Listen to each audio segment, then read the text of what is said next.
कक्षा 11 के सभी छात्रों का नरेंद्र शर्मा की फिजिक्स क्लास में मोस्ट वेलकम है। देखिए, आज इस वीडियो के अंदर आज मेरा टॉपिक है पाथ ऑफ प्रोजेक्टाइल। मैंने अपने पीछे वीडियो में आपको प्रोजेक्टाइल मोशन बताया था कि what is meaning of projectile motion, प्रक्षेप गति आखिर क्या होती है। अब प्रक्षेप गति आपकी समझ में आई होगी। उसके बाद में टॉपिक आता है पाथ ऑफ प्रोजेक्टाइल। प्रक्षेप का पथ कैसा होगा, कैसे पाथ पर वो मूव करेगा पिंड, जब उसको हम वर्टिकल डायरेक्शन से डिफरेंट डायरेक्शन पर अगर थ्रो करते हैं। तो इसके लिए क्या करना है, देखिए, माना एक ऑब्जेक्ट है हमारे पास, एक पिंड है, उसको ओ पॉइंट से वर्टिकल से डिफरेंट डायरेक्शन पर और एक्स एक्सिस से हॉरिजॉन्टल से थीटा डायरेक्शन पर स्मॉल यू इनिशियल वेग से थ्रो किया जाता है। तो थ्रो करने के बाद क्या होगा कि ये जो आपका बॉडी है ये कर्व पाथ पर मूव करेगी और देख रहे हैं आप जाकर के ओ डैश जो टारगेट है उस पर जाकर के गिरेगी। तो जहां से किसी बॉडी को थ्रो किया जाता है वो बॉडी का प्रोजेक्शन पॉइंट कहलाता है, प्रक्षेपण बिंदु। और जहां जाकर के वो गिरती है उसको हम टारगेट कहते हैं, हिंदी में उसको लक्ष्य कहा जाता है। अब टारगेट और प्रक्षेपण बिंदु मतलब कि आपका जो प्रोजेक्शन पॉइंट है और जो टारगेट है उसके बीच का जो हॉरिजॉन्टल डिस्टेंस होता है उसको रेंज कहा जाता है, हॉरिजॉन्टल रेंज। ठीक है। अब जितने डिस्टेंस तक वो बॉडी अपवर्ड डायरेक्शन में मूव करती है उसको उसकी मैक्सिमम हाइट कहा जाता है।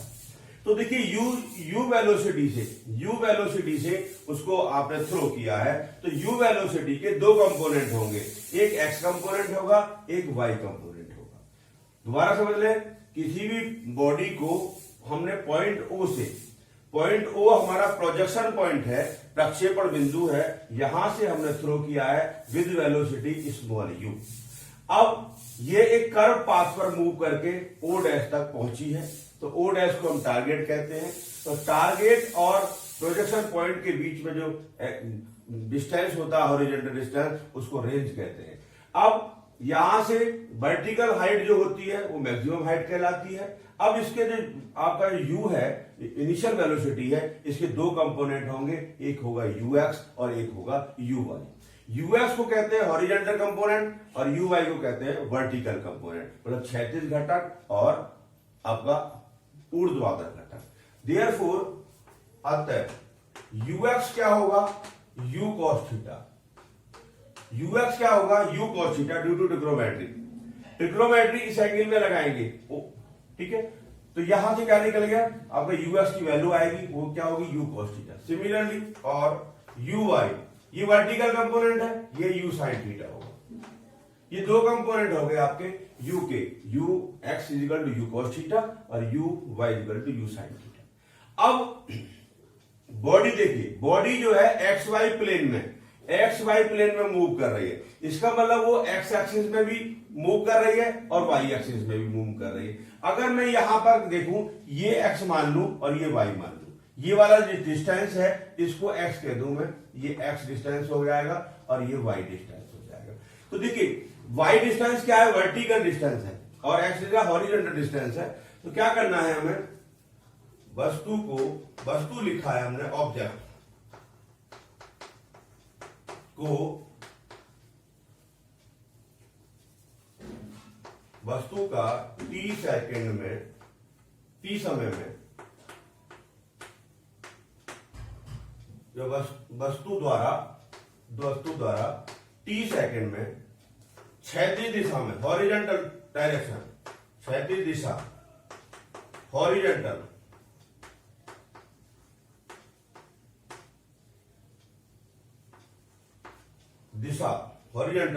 दिशा में चली गई दूरी, distance covered by the object कौन सा ऑब्जेक्ट, जो प्रोजेक्टेड ऑब्जेक्ट है, in time small t, distance covered by the object in time small t along the x axis, x equal to u x t, ux here, u sin theta, u cos theta into t. Therefore, x is equal to t is equal to x upon u cos theta.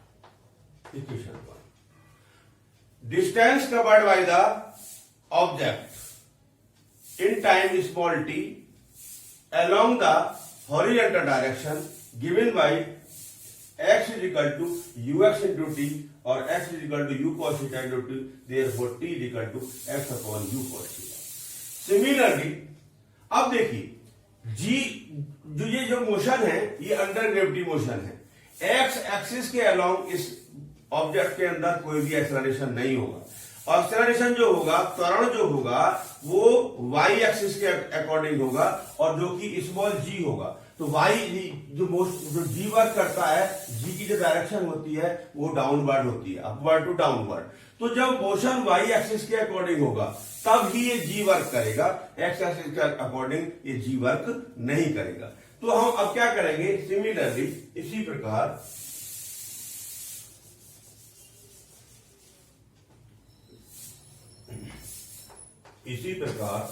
Similarly वस्तु द्वारा small t समय में ऊर्ध्व दिशा में ऊर्ध्व दिशा vertical direction vertical दिशा में तय की गई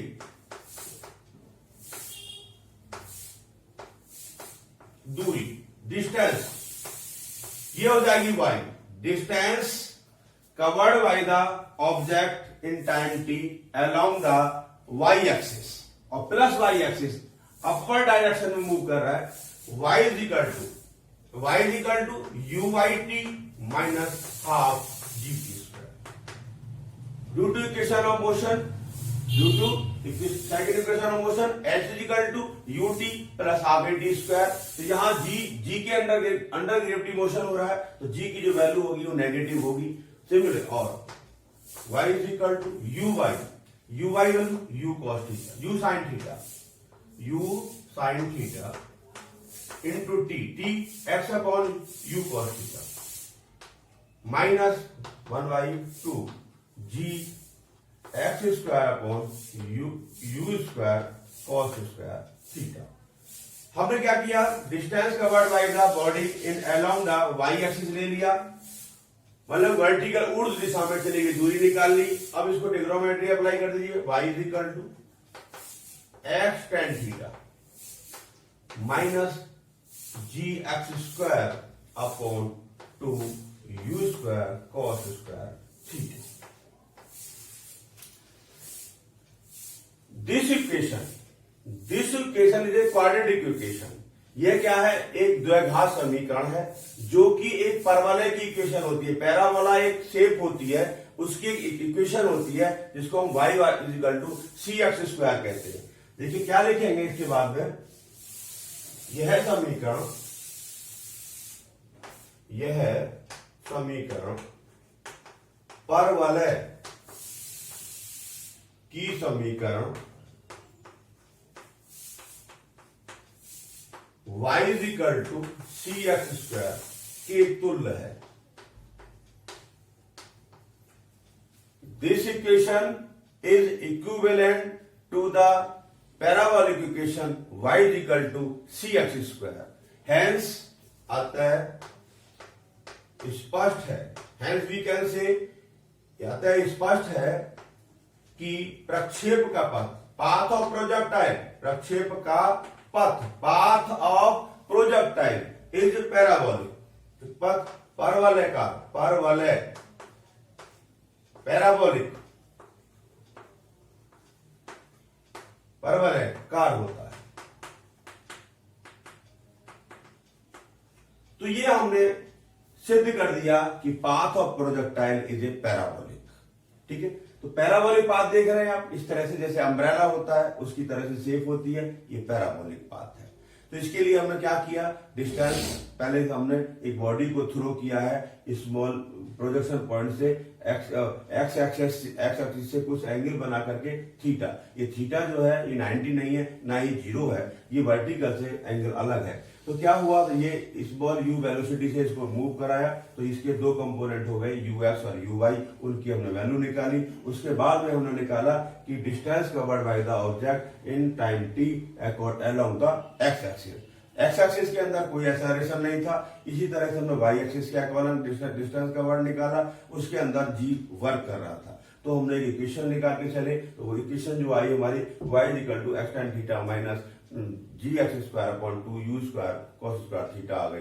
ये इक्वेशन जो है एक क्वाड्रेटिक इक्वेशन है, एक द्विघात समीकरण है। इसकी जो फॉर्म है वो एक इक्वेशन मानते हैं हम, y equal to c x square, उसके इक्विवेलेंट है। इस तरह से हमने कह दिया कि this equation is equivalent to the equation of parabolic equation y equal to c x square. So hence we can say the path of projectile is a parabolic।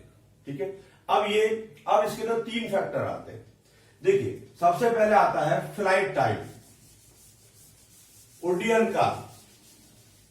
Flight time, उड्डयन काल। उड्डयन काल क्या होता है? फ्लाइट टाइम, उड़ने का समय। देखिए, जब यहां से हमने इसको थ्रो किया है, उसके बाद जब तक यहां ओ डैश तक ये पहुंचा है, कहां रहा है? एयर में रहा है।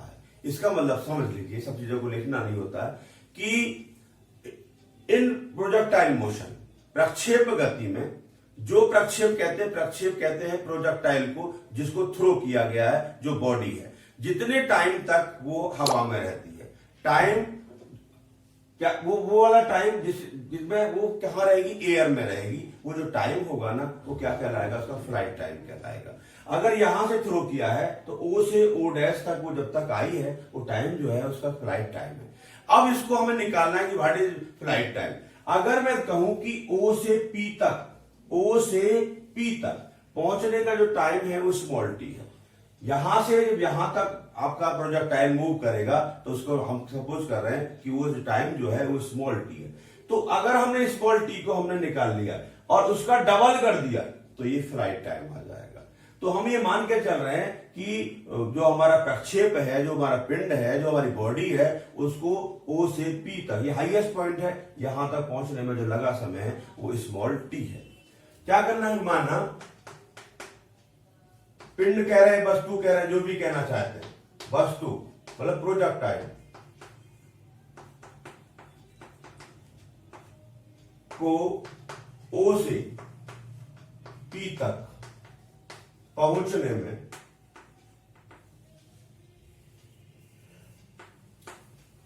लगा समय, वो स्मॉल टी। अब स्मॉल टी है, time taking to reach the projectile from point O to point B is small T.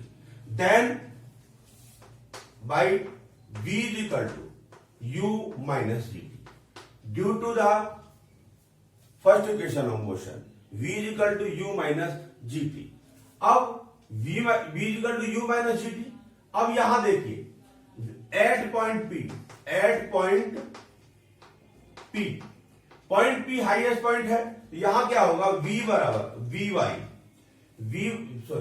u बराबर uy, और uy is equal to u sine theta, और v is equal to vy is equal to 0। यहां पर vertical component 0 होगा, uy जो होगा u sine theta होगा। इसको पुट करिए जरा यहां पर, तो 0 is equal to u sine theta minus g t, therefore t is equal to u sine theta upon g। ये हमने टाइम निकाल लिया o से p तक का, इसका डबल कर दीजिए, hence the time, flight time अतः प्रक्षेप का उड्डयन का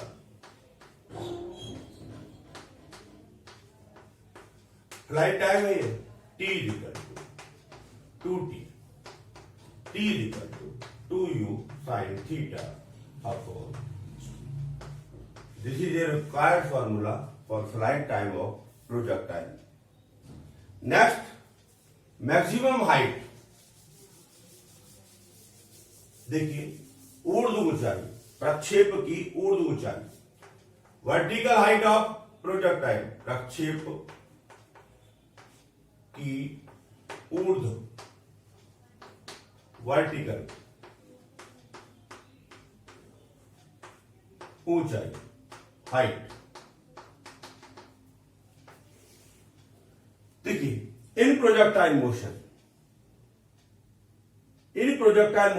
the projectile covered the distance, vertical distance covered by the projectile in its motion is called is vertical height। मतलब कि प्रक्षेप गति में, प्रक्षेप द्वारा ऊर्ध्व दिशा में तय की गई जो दूरी होती है उसको उसकी हम क्या कहते हैं, ऊर्ध्व ऊंचाई कहते हैं, वर्टिकल हाइट कहते हैं। देख रहे हैं ये वर्टिकल हाइट है h, इसको हमें निकालना है। तो इसको निकालने के लिए आप इक्वेशन ऑफ मोशन का यूज कर सकते हैं। तो यहां पर देखिए we know v square equal to u square minus 2gh, v square equal to u square minus 2gh at point P, वही काम करना है at point P, v equal to vy is equal to 0, u equal to uy is equal to u sin theta. Therefore, 0 square equal to u sin theta का square minus 2gh, तो 2gh और 2gh is equal to u square sine square theta. Therefore, h is equal to u square sine square theta upon 2g। ये vertical height का formula होगा, h is equal to u square sine square theta upon 2g। ये vertical height रह गया। एक तीसरा factor और रह गया हॉरिजॉन्टल रेंज, क्षैतिज परास, प्रक्षेप का क्षैतिज परास। प्रक्षेप कहते हैं जिस बॉडी को फेंका जाता है।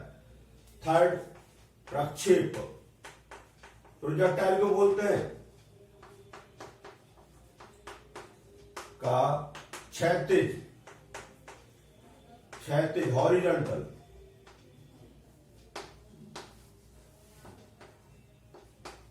रेंज, परास को रेंज कहते हैं।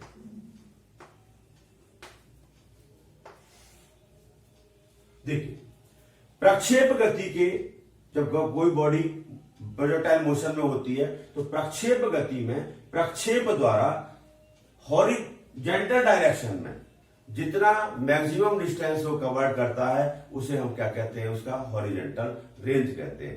प्रक्षेप द्वारा प्रक्षेप गति में क्षैतिज दिशा में तय की गई दूरी को distance covered by the projectile along to the horizontal direction is called horizontal range. It denoted by capital R। तो capital R is equal to R is distance is equal to velocity into time. तो यहां velocity कौन सा use होगा, वो ux होगा। तो ux into time बोले तो टाइम पेरियड में फ्लाइट टाइम। तो फ्लाइट टाइम क्या हो गया, तो R is equal to ux u cos theta into 2u sin theta upon g by the trigonometry, that is u square 2 sin theta cos theta upon g। 2 sin a cos a is sin 2a, 2 का sin a cos a sin 2a, that is sin 2 theta, और r is equal to u square sin 2 theta upon g। That is the formula for horizontal range of projectile। अब देखिए if condition देखा थोड़ा सा इसके अंदर, if 2 theta is equal to 90, sorry, if sin 2 theta is equal to 1, r is equal to 1, then r will be maximum। r की maximum value के लिए sin 2 theta की वैल्यू 1 होनी चाहिए। तो sin 2 theta is equal to 1, therefore sin 2 theta is equal to sin 90, और 2 theta is equal to 90, therefore theta is equal to 45। इसका मतलब क्या हुआ कि अगर एंगल ऑफ प्रोजेक्शन जो होता है वो वर्टिकल से 45 का एंगल अगर मेकअप कर रहा है तो हॉरिजॉन्टल रेंज जो होती है वो मैक्सिमम होती है। Therefore R is equal to R maximum is equal to u square upon ji.